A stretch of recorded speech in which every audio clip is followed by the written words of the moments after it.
Hello, this is Bright Spark, and welcome to part 6 of Rift of Shadows. Let's get right into it. Twig glanced at her sister in the bushes, hoping she didn't give away her location to the rogues that stepped into the moonlight. A brown tabby and a black and white cat stepped forward, looking surprised to see her. Twig expected that. She would sacrifice herself if it was the only way to keep her mother and sister safe, and the sisters. But before she could speak, a voice came from behind her. Pebbleshine stepped out of the shadows. "There you are," the black and white cat said menacingly. Twig turned to scream for her mother to run and hide, but her mother silenced her. "Take me instead. Please, just leave the sisters and my kids alone. They're all I have left of Hawkwing." The black and white cat's eyes narrowed when he heard Twig's father mentioned.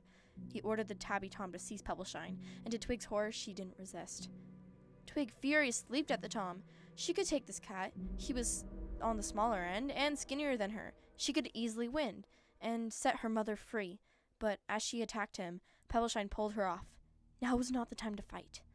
Twig shook her head. No, she couldn't go. Pebbleshine pressed her head to Twig's ears, glittering in her eyes. "I must leave you. Take care of the sisters. Find SkyClan," she whispered. The black and white cat growled and swatted at Pebbleshine. "Move," he ordered, smirking wickedly at Twig.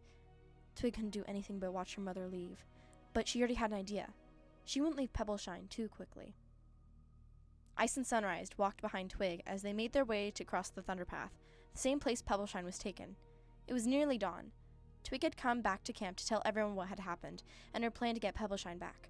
Her friends insisted they go with her, even Ice, who almost never left camp. They didn't want Twig to lose her mother like they had lost theirs. Earth had apparently taken it hard and was missing from camp as well. But as they were about to set off, Twig heard rustling in the bushes nearby. Violet emerged, carrying pebbles and sticks, wrapped in some sort of long grass to keep them bundled. "I'm coming too," she said determinedly. Sunrise rolled her eyes and grumbled. Twig didn't want her to go either. "Violet, you're not ready. You'll get hurt." "But Twig, I can help." "No, you can't. It's my job to protect you, and I can't do that there. We'll face the toughest fight we've ever had to face." "But—" "No," Twig cut her off. Violet began to tear up. She picked up her bundle and ran away. Twig bowed her head. This was for the best. The three cats crossed the Thunderpath easily. There were hardly any monsters, since it was dawn. Now, they had to sneak into the camp Pebbleshine had been taken to. Twig led them, padding slowly through the forest, keeping her mother's scent in front of her. They stopped just outside the entrance, where she could smell many rogues inside. She made her friends scout out a place they could sneak into the camp without being seen, and she decided to find where Pebbleshine was being kept. There was a den where the black and white cat walked out of, Twig managing to hear him muttering about Pebbleshine. This cat was obviously the leader of the rogues, and the realization came to her. This was Darktail, the cat who destroyed SkyClan, and her father. She knew that in the den was her mother, trapped. She returned to her friends who managed to find the hole in the foliage around the den.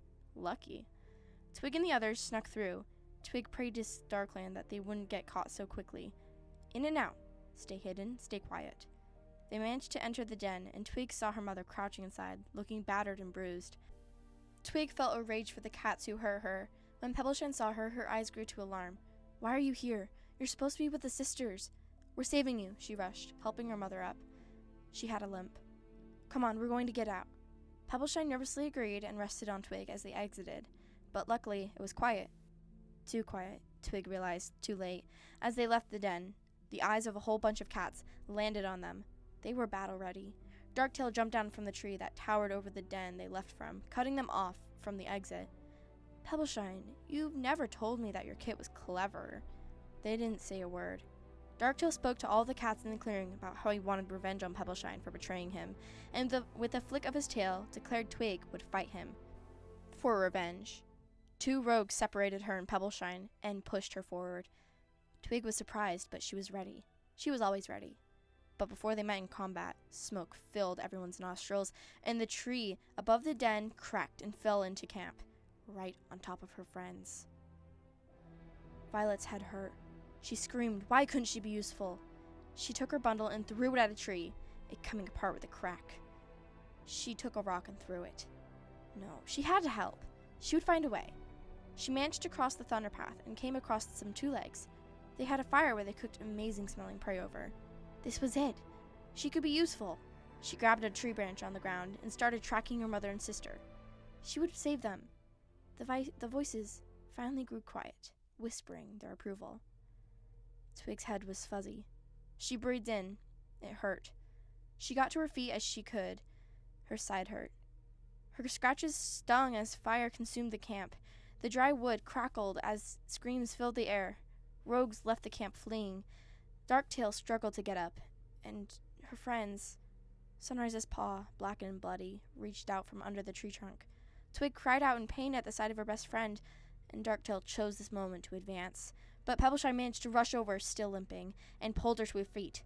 "Run," she said, and Twig reluctantly followed her mother. They had to leave before the fire killed them, before Darktail would. They ran, and Twig realized rogues followed close behind, but they outmaneuvered them, and at last they outran them. She could see the thunder path that led across to get home, and Pebbleshine was still in the lead. It was at this moment a monster came barreling down the road, running into Pebbleshine. No, no, no. Twig stared in horror as her mother's eyes began to lose light. She dragged her off the thunder path. No, no, no. Twig, look after Violet. And Pebbleshine grew still. Twig didn't even hear the rustling in the bushes, but her fur prickled when she saw who exited them. Twig, it worked! I saved you!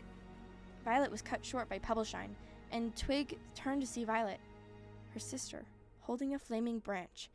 Fire began to spread behind her as if she'd brought the fire to them. "You did this?" Twig asked. Violet began to mumble as she stared at her mother. "I didn't mean to. I told you to stay away." Twig broke. She swiped at Violet, fury over her loved ones burning. "Why did you leave me?" Violet squealed as she dropped the branch, hiding her face from the scratch Twig gave her. "Because you're a useless piece of crow food. You hear me?" Sunrise was right. Violet whimpered a little more, and Twig looked down at her paw, unsheathed with her sister's blood. What had she become? She hissed once more and hobbled off behind the tree. She had to escape, had to leave, had to get back to the sisters to warn them about the fire. But before she could, she stepped into a hollow patch of grass and fell into darkness. Violet cried over her mother, crow food ringing in her head. She didn't see the rogues approach her. The black and white one stopped closer, claws out. "Hello, little one. Where's your sister?" Violet paused, then let out a blood-curdling scream and tackled the rogue. But she didn't hurt him. She buried her face in his fur. "She left me," Violet whispered. "She is not my sister anymore." The rogue hesitated, his cats surrounding him, confused at this cat that had tackled their leader. "It's okay," he then murmured, reaching a paw over Violet as if to comfort her. "We will show them. We will show them all." Alright, that's it for today. If you stuck around this long, guess in the comments what's going to happen next and what show this is inspired from. This should be very obvious at this point because I have been using direct quotes. Anyways, bye!